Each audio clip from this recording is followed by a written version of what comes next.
Hi guys, welcome to Cricket Chat with Venkatesh. Match number 34 is between the Royal Challengers Bengaluru and Gujarat Titans. In other words, king versus prince. అంటే మీరు ఒప్పుకోరేమో చాలామంది. Virat కోహ్లీని king అంటే ఒప్పుకుంటారు కానీ Shubman Gill prince అంటే ఒప్పుకుంటారా? But అది title ఇచ్చారు అతనికి. బ్రాడ్కాస్టర్లు ఇచ్చారు, బీసీసీఐ ఇచ్చింది. సో అతన్ని నెక్స్ట్ ప్రిన్స్గా అతను గ్రూప్ చేస్తున్నారు, అతను తయారు చేస్తున్నారు వారసుడిగా, విరాట్ కోహ్లీ వారసుడిగా. But what ever, but he has gut class, wonderful pedigree, class అన్నీ ఉన్న బ్యాట్స్మెన్ అతను. ఈ ఫార్మాట్ అంతగా అతను సూట్ కాకపోవచ్చు కానీ ఈజ్ అ క్లాస్ యాక్ట్, దాంట్లో ఎవరికి సందేహం లేదు. సో ఫోకస్ వాళ్ళిద్దరి మీద ఉంటుంది ఖచ్చితంగా. వాళ్ళిద్దరు స్టార్ అట్రాక్షన్గా నిలుస్తారు ఈ మ్యాచ్లో. అండ్ రెండు టీమ్స్ కూడా తమ లాస్ట్ మ్యాచ్లో ఓడిపోయాయి. అండ్ ముఖ్యంగా ఆర్సీబీ చాలా బాగా స్టార్ట్ చేసి అన్బీటన్గా నిలిచి ముందు, తర్వాత రాజస్థాన్ రాయల్స్ ఓడిపోయారు, ఢిల్లీ క్యాపిటల్స్ ఓడిపోయారు. సో వాళ్ళు they have to get their act together. మళ్ళీ పుచ్చుకోవాల్సిన అవసరం ఉంది. ఇప్పటికీ బ్యాటింగ్ చాలా చాలా పవర్ ప్యాక్ బ్యాటింగ్ లైనప్ అలాగే ఉంది. బౌలింగ్ కూడా బాగుంది. బౌలింగ్ ఒక పెట్టేది ఏం లేదు, ఎందుకనో కుదరలేదు లాస్ట్ మ్యాచ్లో. ఢిల్లీ అంటే ఒక స్లో పిచ్ అట్ చిన్నస్వామి, ఆ పిచ్ మీద they could not get going.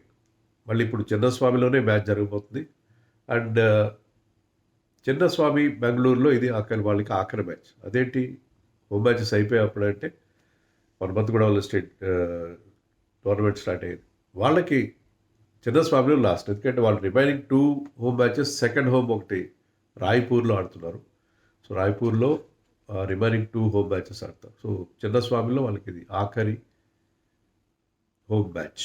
చిన్నస్వామిలో వాళ్ళ రికార్డ్ బాగానే ఉంది. లాస్ట్ మ్యాచ్ ఓడిపోయారు, అంతకుముందు మ్యాచ్లు గెలిచారు. గతంలో హోమ్ అడ్వాంటేజ్ లేదు కానీ హోమ్ అడ్వాంటేజ్ చేసుకున్నారు. కానీ లాస్ట్ మ్యాచ్ సరిగ్గా ఆడలేకపోయారు. అదే పిచ్ మీద ఇప్పుడు జరుగుతుంది. సిఎస్కేతో కూడా ఇదే పిచ్ మీద మ్యాచ్ జరిగింది. పిచ్ నెంబర్ 6 అనుకుంటా. మళ్ళీ ఇప్పుడు గుజరాత్తో కూడా అదే డీసీతో ఎక్కడైతే ఓడిపోయారు. డీసీలో జరిగిన మ్యాచ్ డే మ్యాచ్ అప్పుడు పిచ్ చాలా డ్రైగా ఉంది.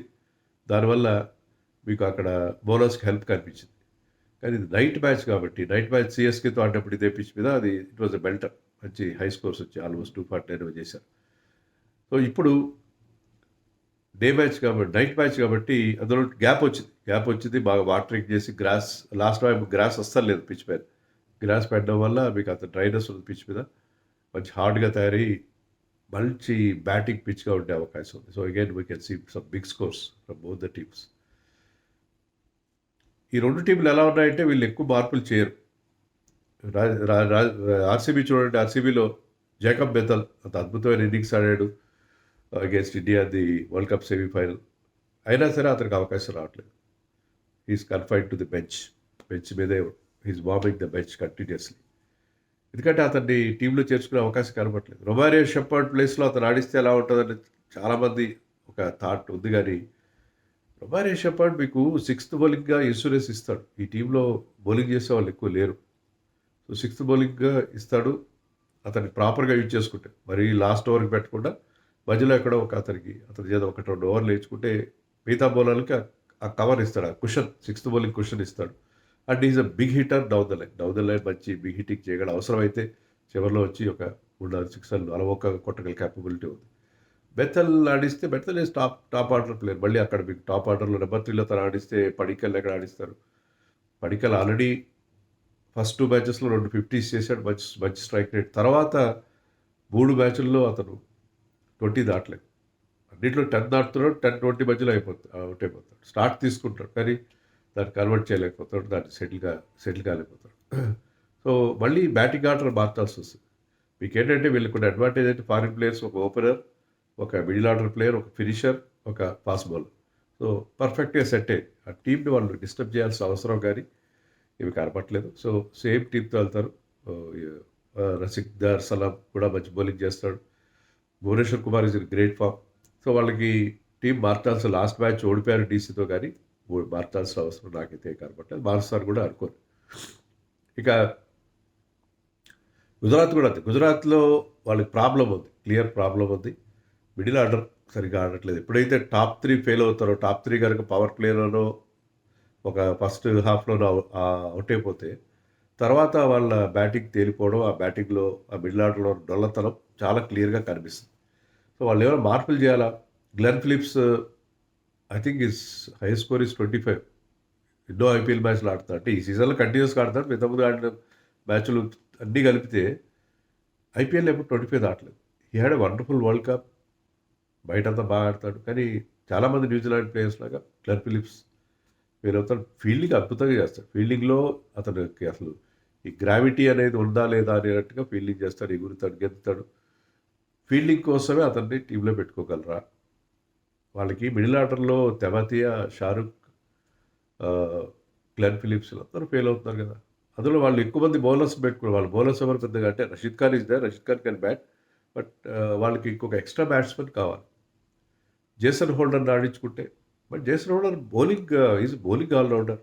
బట్ ఎలా అయితే వాషింగ్టన్ సుందర్‌ని బౌలింగ్ ఆల్‌రౌండర్‌ని బ్యాట్స్‌మన్‌గా ఆడించుకుంటారో అలాగే హోల్డర్‌ని కూడా మీరు బ్యాటర్‌గా ఆడించుకుంటే he can give better results. ఎందుకంటే అతను మంచి ఫినిషర్. తన హైట్ ఉపయోగించి పెద్ద సిక్స్‌లు కొట్టగలడు. సో, అతన్ని బౌలింగ్‌లో కూడా ఆప్షన్ మీకు ఎప్పుడు ఇస్తాడు.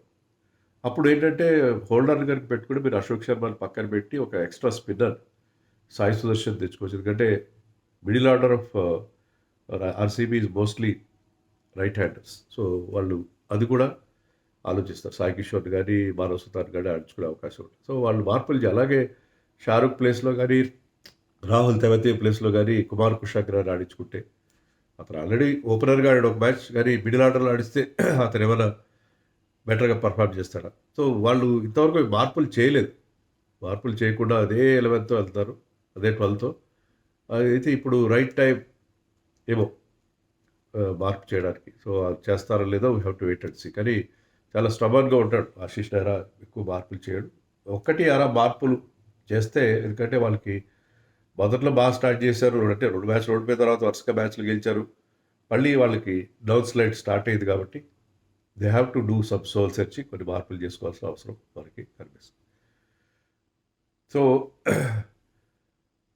ఈ మ్యాచ్‌లో భువనేశ్వర్ కుమార్ ఉన్న ఫార్మ్ ప్లస్ బట్లర్‌కి అగెయిన్స్ట్‌గా అదొక అద్భుతమైన రికార్డు. బట్లర్‌ని 7 టైమ్స్ ఔట్ చేశాడు. గిల్‌ని 3 టైమ్స్, 4 టైమ్స్ ఔట్ చేశాడు. మ్యాచప్స్ చూస్తే Bhuvi has a wonderful matchup even against Sai Sudharsan. So, వాళ్ళ టాప్ 3కి అగెయిన్స్ట్‌గా భువికి మంచి రికార్డ్ ఉంది. Bhuvi is in great form. అద్భుతమైన బౌలింగ్ ఏస్తాడు. సో, పవర్ ప్లేలో అతను బాగా ఏస్తాడు. మరి రబాడా కూడా మంచి బౌలింగ్ ఏస్తాడు వాళ్ళ తరఫున గుజరాత్ తరఫున. రబాడా 7 వికెట్స్ తీశాడు పవర్ ప్లేలో. అందరికంటే highest joint highest wicket taker. Power ప్లేలో అతను చాలా బ్రహ్మాండమైన బ్రేక్ త్రూస్ ఇస్తున్నాడు. సో, విరాట్ కోహ్లీ, సాల్ట్ లాంటి ప్లేయర్స్ ఉన్న ఆర్‌సీబీకి పవర్ ప్లేలో అతను గనుక వికెట్లు ఇస్తే, ఎర్లీ బ్రేక్ త్రూస్ ఇస్తే చాలా చాలా బ్రహ్మాండంగా ఉంటది. Gujarat. So, Gujarat bowling problem కాదు. ప్రసిద్ధ్ కృష్ణ లాస్ట్ మ్యాచ్‌లో ఎక్కువ రన్స్ ఇచ్చాడు. 54 రన్స్ అన్నీ ఇచ్చాడు. ఓకే. బట్ ప్రసిద్ధ్ కృష్ణ సంగతి మనకు తెలుసు. ప్రసిద్ధ్ కృష్ణకి ఇది హోమ్ గ్రౌండ్. సో, అతనికి చిన్నస్వామి స్టేడియం కొత్తయి కాదు. ఇప్పుడు గుజరాత్‌కి ఆడుతుండొచ్చు కానీ he is a Bengaluru boy. So, అతను ఈ అలవాటైన గ్రౌండ్‌లో మళ్ళీ ఫామ్ వెతుక్కునే అవకాశం ఉంది. లాస్ట్ మ్యాచ్ సరిగ్గా కానీ అతని hard length hitting the deck type bowling ఇక్కడ బౌన్స్ ఉంటుంది కానీ చిన్నస్వామిలో అది అతనికి బాగా యూస్‌ఫుల్‌గా ఉంటది. అతను మంచి స్లోయర్ బౌన్సర్ డెవలప్ చేశాడు. అది చాలా ఎఫెక్టివ్‌గా ఉంది. సో, మళ్ళీ తన రిథమ్ అందుకోవడానికి హోమ్ గ్రౌండ్‌లో అతను ప్రయత్నిస్తాడు. అలాగే దేవదత్ పడిక్కల్ కూడా అది హోమ్ గ్రౌండ్. సో, ఈ home home boys need to get back to form from both the sides. So, pitch గురించి మనం ఆల్రెడీ చెప్పాం. మంచి బెల్టర్‌గా ఉండే అవకాశం ఉంది. టాస్ గెలిచిన వాళ్ళు ముందుగా ఆహ్, ఫీల్డింగ్ చేస్తే బాగుంటదా? బ్యాటింగ్ చేస్తే బాగుంటదా? అనేది depending on the pitch. Pitch కనుక చాలా బాగుంది అనుకుంటే ఫస్ట్ బ్యాటింగ్ చేస్తే బాగుంటుంది. ఎందుకంటే పెద్ద స్కోర్ వస్తది ఫస్ట్ బ్యాటింగ్ ఆ కాన్ఫిడెన్స్ ఉంటే. సంబడీ లైక్ ఆర్‌సీబీ కనుక టాస్ గెలిస్తే ముందు బ్యాటింగ్ తీసుకునే అవకాశం కూడా కనిపిస్తుంది. Because they have got the fire power. ఆ బ్యాటింగ్‌లో ఉన్న fire power and a good pitch. So, అది we have to wait and see ఏం చేస్తారు.